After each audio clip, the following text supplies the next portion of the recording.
Assalamualaikum warahmatullahi wabarakatuh. Nama saya Krisna Wicaksana Antara, NIM 488 dari kelas H.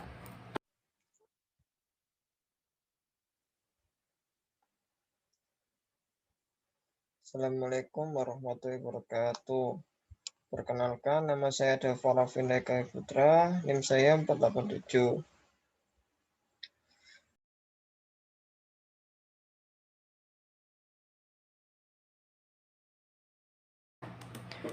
Kali ini saya akan membahas materi tentang tinjauan singkat kejahatan dan kriminologi.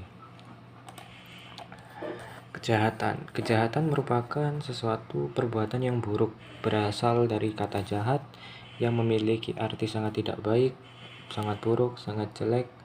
Kejahatan merupakan suatu perbuatan, suatu tindakan yang secara umum memiliki arti perbuatan yang tidak sesuai dengan hukum yang berlaku. Berdasarkan arti kejahatan berasal dari kata jahat yang mendapat awalan ke dan mendapat akhiran an, yang memiliki arti sangat jelek, buruk, dan sangat tidak baik tentang kelakuan, tabiat, maupun perbuatan. Secara bahasa, kejahatan adalah perbuatan yang jahat, perbuatan yang melanggar hukum, perilaku yang bertentangan dengan nilai dan norma yang berlaku yang telah disahkan oleh hukum tertulis. Ada beberapa pengertian kejahatan. Secara yuridis, kejahatan adalah segala tingkah laku manusia bertentangan dengan hukum. Dapat dipidana yang diatur dalam hukum pidana secara kriminologi. Kejahatan berarti tindakan atau perbuatan tertentu yang tidak disetujui oleh masyarakat. Arti perilaku yang dilarang oleh negara karena merugikan terhadapnya. Negara bereaksi dengan hukuman sebagai upaya untuk mencegah dan memberantasnya. Contohnya nama-nama perilaku yang dimaksud yaitu pencuri, pemerkosa, pembunuh, dan sebagainya. Kejahatan dari sudut pandang lain, misalnya dari sudut pandang sosiologis, kejahatan dipandang sebagai perbuatan yang menyimpang dari nilai-nilai atau norma-norma yang berlaku dalam masyarakat. Kriminologi kejahatan berarti tindakan atau perbuatan tertentu yang tidak disetujui oleh masyarakat. Kriminologi adalah ilmu pengetahuan tentang kejahatan dan penjahat. Menurut Sutherland, ruang lingkup kriminologi terbagi atas 3 bagian, yaitu sosiologi of law, sosiologi hukum, mencari secara analisa ilmiah kondisi-kondisi terjadinya atau terbentuknya hukum. Etiologi kriminal, mencari secara analisa ilmiah sebab-sebab daripada kejahatan, serta penologi ilmu pengetahuan tentang terjadinya atau terbentuknya hukum. Etiologi kriminal mencari secara analisa ilmiah sebab-sebab daripada kejahatan serta penologi ilmu pengetahuan tentang terjadinya tentang perkembangan hukuman. Artinya dan memanfaatnya berhubungan dengan control of crime. Beberapa teori yang dapat dipergunakan untuk menganalisis permasalahan-permasalahan yang berkaitan dengan kejahatan. Teori tersebut pada hakikatnya berusaha untuk mengkaji dan menjelaskan hal-hal berkaitan dengan permasalahan penjahatan dan kejahatan.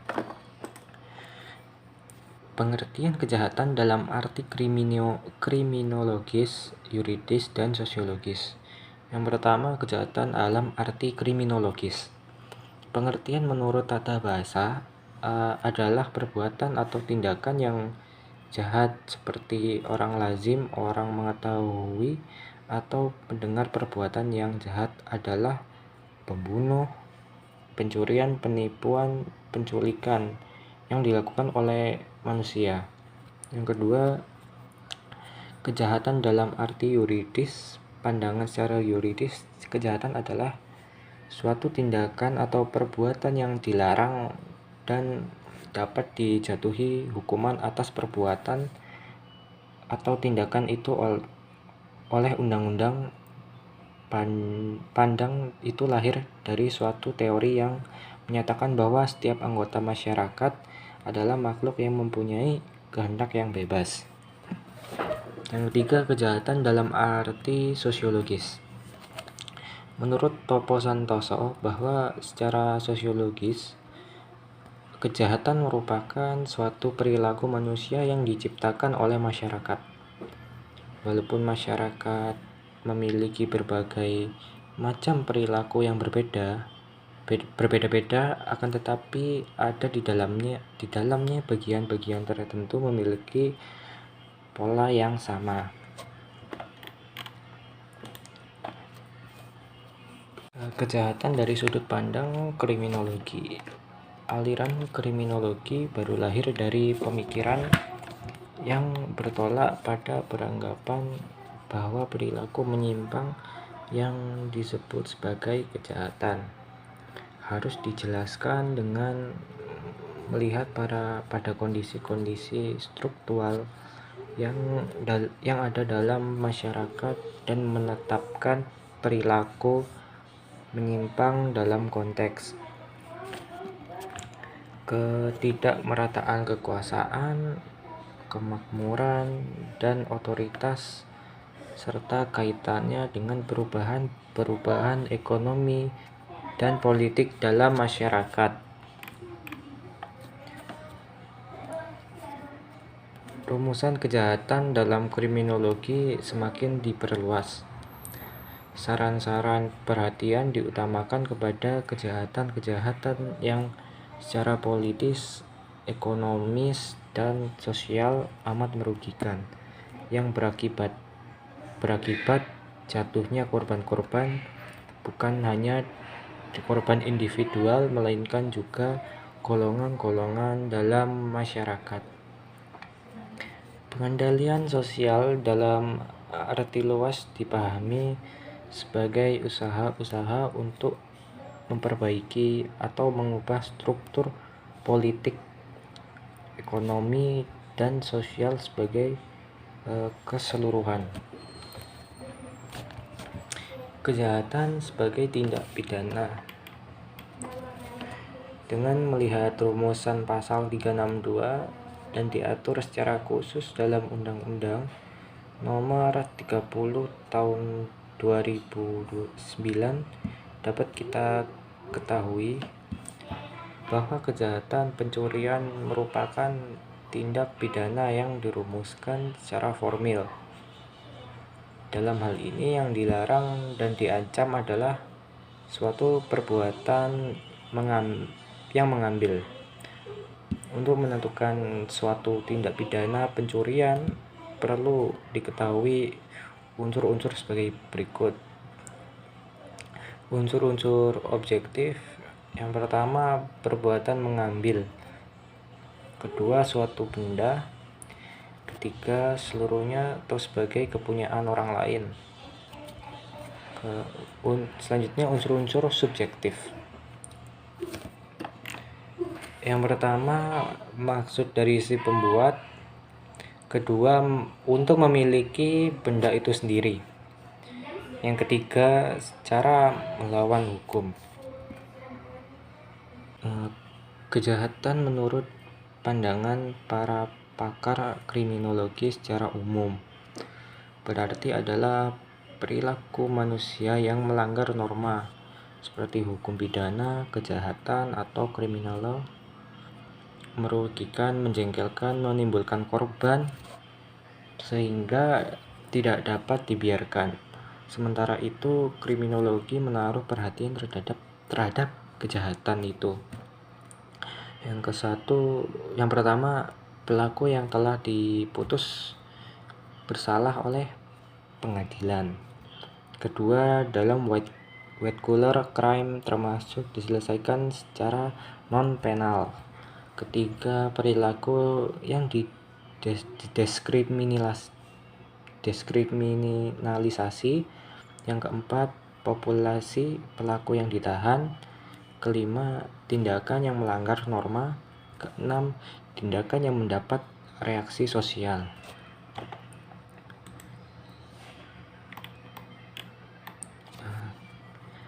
Kriminologi. Pengertian kriminologi. Secara umum, istilah kriminologi identik dengan perilaku yang dikategorikan sebagai suatu kejahatan. Secara etimologi, kriminologi berasal dari crime yang artinya adalah kejahatan dan logos yang artinya adalah ilmu, maka kriminologi adalah ilmu tentang kejahatan. Pengertian seluas-luasnya mengandung arti keseluruhan kejahatan dan hal-hal yang berhubungan dengan kejahatan. Hal yang berhubungan dengan kejahatan ialah timbul melenyapnya kejahatan akibat dan ditimbulkan reaksi masyarakat dan pribadi penjahat, umur, keturunan, pendidikan, dan cita-cita. Dalam pengertian ini dapat dimasukkan sistem hukuman, penegak hukum, serta pencegahan undang-undang.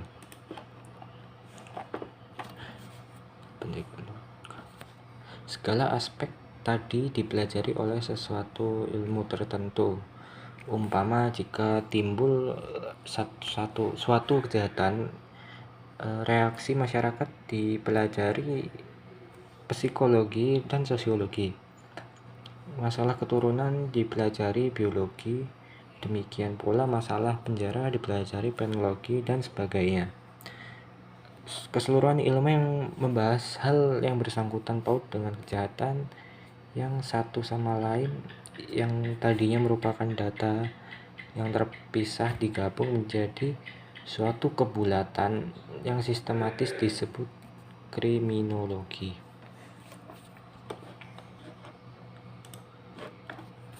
Menurut pandangan Bonger, kriminologi adalah ilmu pengetahuan yang bertujuan menyelidiki gejala kejahatan seluas-luasnya. Kriminologi teoris atau murni. Bonger memiliki kriminologi menjadi kriminologi murni dan terapan. Adapun pembaginya: kriminologi murni, antropologi kriminal, sosiologi kriminal, psikologi kriminal, dan psikopatologi penologi. Kriminologi terapan, kriminal hygiene, politik kriminal, kriminalistik. Definisi kriminologi menurut pandangan beberapa sarjana termuka yaitu Notes. Kriminologi adalah suatu ilmu pengetahuan yang menyelidiki gejala-gejala kejahatan dan tingkah laku yang tidak menjadi sebab musabab serta akibatnya. Menurut J. Constant, kriminologi adalah ilmu pengetahuan yang bertujuan menentukan faktor-faktor yang menjadi sebab musabab dan terjadinya kejahatan dan penjahat. E.H. Sutherland dan Donald R. Cressey, kriminologi adalah a body of knowledge regarding crime as a social phenomenon, ilmu dari berbagai ilmu pengetahuan yang mempelajari kejahatan, tindakan jahat sebagai fenomena sosial. Kriminologi bisa dibagi menjadi 3 cabang ilmu utama, yaitu yang pertama sosiologi hukum, mempelajari kejahatan sebagai tindakan yang oleh hukum dilarang dan diancam dengan saksi, jadi yang menentukan bahwa suatu tindakan itu kejahatan adalah aturan hukum. Yang kedua, etiologi kriminal yang merupakan cabang kriminologi yang berusaha melakukan analisis ilmiah mengenai sebab musabab kejahatan. Dalam kriminologi, etiologi kejahatan merupakan kajian yang paling utama. Yang ketiga, penologi. Pada dasarnya merupakan ilmu tentang hukuman. Akan tetapi Sutherland ini memasukkan hak-hak yang berhubungan dengan usaha pengadilan tentang kejahatan, baik represif maupun preventif. Objek kriminologi adalah orang yang melakukan kejahatan, si penjahat itu sendiri, atau adapun tujuannya agar menjadi mengerti apa sebabnya sehingga sampai berbuat sejahat itu. Apakah memang karena bakatnya adalah jahat, ataukah didorong oleh keadaan masyarakat di sekitarnya, baik keadaan dalam sosiologis maupun ekonomis, ataukah ada sebab-sebab yang lain yang belum kita ketahui. Jika sebab-sebab itu sudah diketahui, maka di samping pemindahan dapat diadakan dalam tindakan-tindakan yang tepat agar orang tadi tidak lagi berbuat sebagai demikian, agar di negeri-negeri Anglo-Saxon kriminologi biasanya dibagi menjadi 3 bagian. Yang pertama, kriminal biologi yang menyelidiki dalam diri orang itu sendiri akan sebab-sebab dari perbuatannya, baik dalam jasmani maupun rohaninya. Yang kedua, kriminologi sosiologi yang mencoba mencari sebab-sebab dalam lingkungan masyarakat di mana penjahat itu berada dalam milieunnya. Ketiga, kriminal police, yaitu tindakan-tindakan apa yang sekiranya yang memang harus ia jalankan supaya orang-orang lain tidak berbuat seperti hal yang demikian. Kriminologi dalam arti sempit ruang lingkupnya adalah mempelajari kejahatan, yaitu mempelajari bentuk tertentu perilaku kriminal agar selalu berpegang pada batasan dalam arti yuridis. Dengan cara demikian diharapkan dapat dicapainya tidak hanya keseragaman dalam mempelajari objek kriminologi dengan batasan yuridis yang berbeda-beda di tiap negara, akan tetapi juga diharapkan objek studi kriminologi dapat dikembangkan dengan lebih mudah lagi, mungkin dengan atau tanpa terikatnya pada promosi yuridis. Kriminologi dalam arti luas ruang lingkupnya adalah mempelajari penologi atau ilmu yang mempelajari tentang hukuman dan metode-metode yang berkaitan dengan tindakan-tindakan yang bersifat non-punitif. Kriminologi adalah ilmu dari berbagai ilmu pengetahuan yang mempelajari kejahatan sebagai fenomena sosial yang meliputi studi mengenai karakteristik hukum pidana, kedua keberadaan kriminalitas, ketiga pengaruh kejahatan terhadap para korbannya, keempat metode penanggulangan kejahatan, kelima karakteristik dan bekerjanya sistem hukum pidana, keenam atribut penjahat.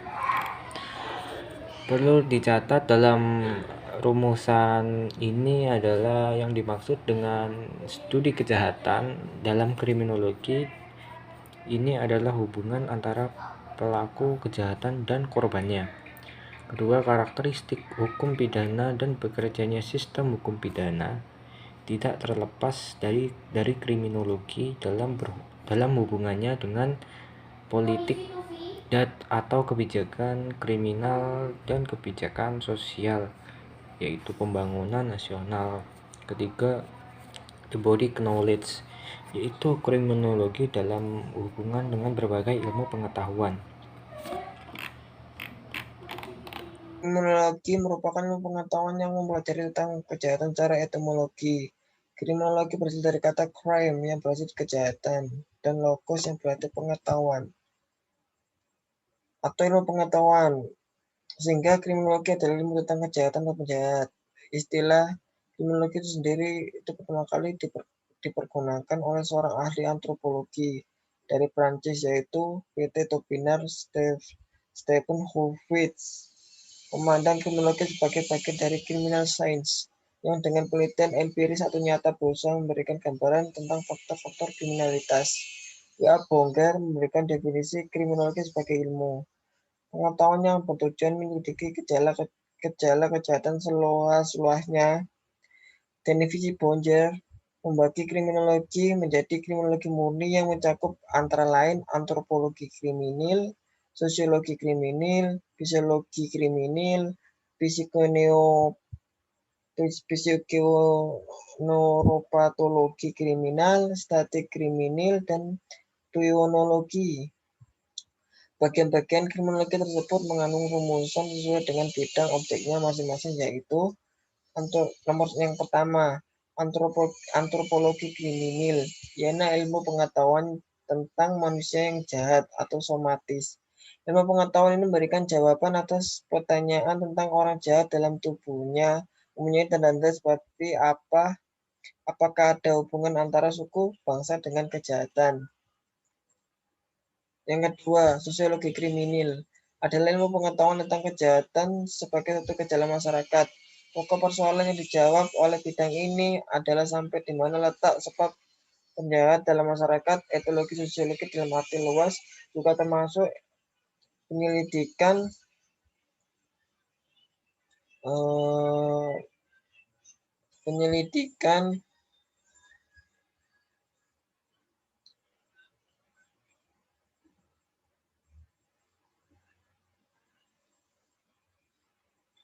mengenai keadaan sekeliling fisiknya, geografis, kriminatologis, dan meteorologis. Psikologi kriminal adalah ilmu pengetahuan tentang penjahat yang dilihat dari sudut jiwanya. Yang keempat, psiko dan neurologi kriminal adalah ilmu tentang penjahat yang sakit jiwa atau urat sarafnya. Yang kelima, kriminologi ialah ilmu tentang hukum dan perkembangan hukuman, arti dan faedahnya. Yang keenam, statistik kriminal ialah ilmu pengumpulan, penghitungan, pengukuran, dan pengolahan angka gejala-gejala dalam kejahatan.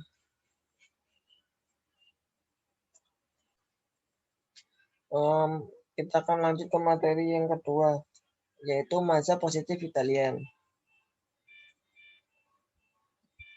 Terhadap masa positif dilancarkan oleh kaum-kaum di biologi, yakni mereka yang menganggap bahwa kejahatan bukan dihasilkan dari pengaruh ekonomi, namun kejahatan dihasilkan dari pengaruh perilaku manusia itu sendiri. Penolakan terhadap aliran klasik ini disebut aliran positif school pada abad ke-19. Aliran positif muncul ketika ketidakpuasan dari jawaban-jawaban aliran klasik. Aliran yang berusaha menjelaskan mengapa seseorang bisa bertindak jahat. Aliran ini bertolak pada pandangan bahwa perilaku manusia dibentuk oleh faktor-faktor di luar kontrolnya, baik yang merupakan faktor biologi maupun kultural. Ini berarti manusia bukan makhluk yang bebas untuk berbuat menurut dorongan keinginan, tetapi dibatasi oleh perangkat biologinya dan situasi kulturalnya. Secara singkat, aliran ini berpegang pada keyakinan bahwa kehidupan seseorang dikuasai oleh hukum sebab akibat, cause effect relationship. Aliran positif mempunyai landasan berpikir sebagai berikut. Yang pertama, kehidupan manusia dikuasai oleh hukum sebab dan akibat. Yang kedua, masalah-masalah sosial seperti kejahatan dapat diatasi dengan melakukan studi secara sistematis mengenai tingkah laku manusia. Yang ketiga, tingkah laku kriminal adalah hasil dari abnormalitas yang mungkin saja abnormalitas itu letak pada individu atau juga pada lingkungannya. Yang keempat, tanda-tanda abnormalitas tersebut dapat dibandingkan dengan tanda-tanda yang normal. Yang kelima, abnormalitas ini dapat diperbaiki, maka penjahat pun dapat diperbaiki. Yang keenam, treatment telah menguntungkan bagi penyembuhan penjahat, sehingga tujuan dari saksi bukanlah menghukum melainkan memperlakukan atau membina pelaku kejahatan. Sekian dari saya, nanti akan dilanjutkan oleh Saudara Krishna.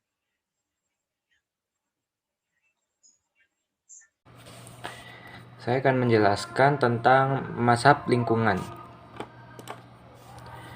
Teori ini biasanya disebut sebagai mazhab Perancis. Menurut teori ini, seseorang melakukan kejahatan karena dipengaruhi oleh faktor di sekitarnya, baik lingkungan keluarga, ekonomi, sosial, maupun budaya. Pertahanan keamanan termasuk dengan pertahanan dengan dunia luar, serta penemuan teknologi.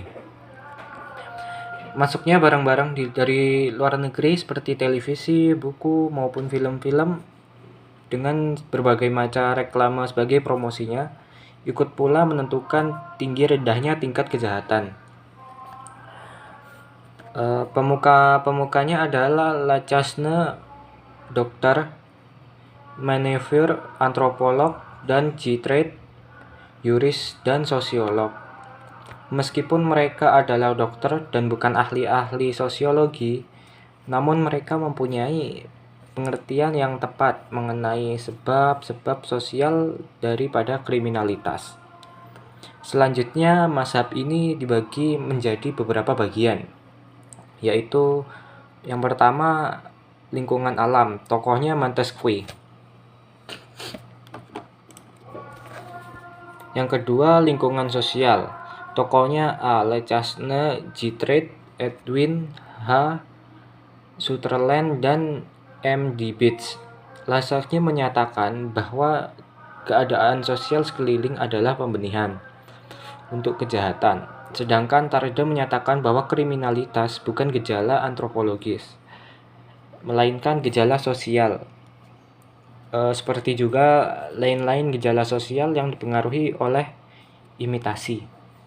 Tarde menambahkan bahwa semua perbuatan penting dalam kehidupan sosial dilakukan di bawah kekuasaan. Keadaan di sekeliling merupakan suatu pembenihan suatu kejahatan. Yang ketiga, lingkungan ekonomi. Tokohnya F. Turati, Angiolani, dan B. A. Bonger. Menurut mazhab lingkungan, ekonomi berpengaruh pada abad ke-18 dan permulaan abad ke-19, bahwa keadaan ekonomi yang menyebabkan timbulnya perbuatan kejahatan. F. Turati dia menyatakan bahwa tidak hanya kekurangan dan kesengsaraan saja yang dapat menimbulkan kejahatan, tetapi juga didorong oleh nafsu ingin memiliki yang berhubungan erat dengan sistem ekonomi pada waktu sekarang yang mendorong menjadi kejahatan ekonomi. Angiolani menyatakan bahwa timbulnya kejahatan ekonomi dengan gejala patologi sosial yang berasal dari kejahatan politik mempunyai hubungan dengan keadaan kritis. Selanjutnya, macam-macam teori kriminologi menurut mazhab lingkungan. Untuk aliran kriminologi lingkungan sosial dapat dikelompokkan menjadi 3 kategori umum, yaitu yang pertama anomi atau ketidakadaan norma atau strain ketegangan. Teori anomi dan penyimpangan budaya memusatkan perhatian pada kekuatan-kekuatan sosial yang menyebabkan orang melakukan aktivitas kriminal. Teori ini berasumsi bahwa kelas sosial dan tingkah laku kriminal saling berhubungan.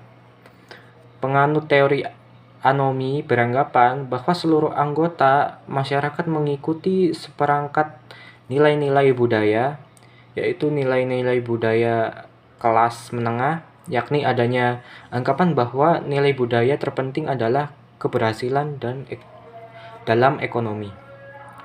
Karena orang-orang kelas bawah tidak mempunyai sarana-sarana yang sah untuk mencapai tujuan tersebut, seperti gaji tinggi, bidang usaha yang maju, dan lain-lain, mereka menjadi frustasi dan beralih menggunakan sarana-sarana yang tidak sah.